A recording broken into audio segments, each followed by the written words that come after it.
It's a sobering anniversary marking the toll of extreme weather disasters. Just hours after the class of 2011 walked across this stage, the most powerful tornado in 6 decades tore a path of devastation through Joplin that was nearly a mile wide and 13 long.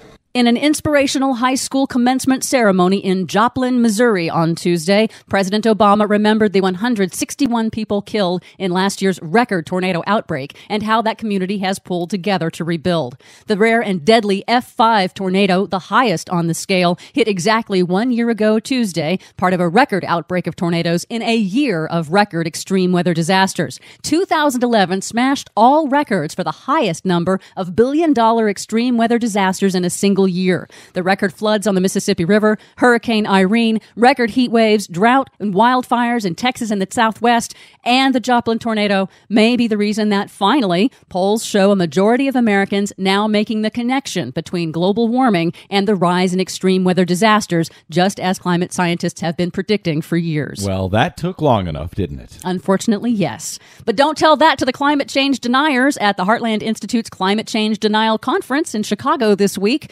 Heartland's corporate donors and staff are dumping them in droves after their ill-advised billboard campaign comparing the vast majority of scientists and Americans to serial killer Ted Kaczynski for accepting the scientific consensus on climate change. That's what these guys do. That's how desperate these guys are, and I guess it's now beginning to cost them? It is. Heartland admits to losing nearly $1 million in funding so far. Oh, but don't worry about poor Heartland Institute. ExxonMobil and lobbyists for Big Coal have stepped in to donate funds for their deniers conference. So the fossil fuel industry to the rescue of the climate change deniers. Who could have foreseen that? In other bad news for Heartland Institute, the climate expert who admitted tricking the institute into giving him internal strategy and propaganda documents last February has been cleared of faking those documents. Peter Gleich, a climate expert who exposed Heartland's climate denier propaganda strategy, has been cleared of forging any and all documents after an independent external investigation conducted by his employer, the nonprofit Pacific Institute. Very interesting, given the plot that was exposed last year,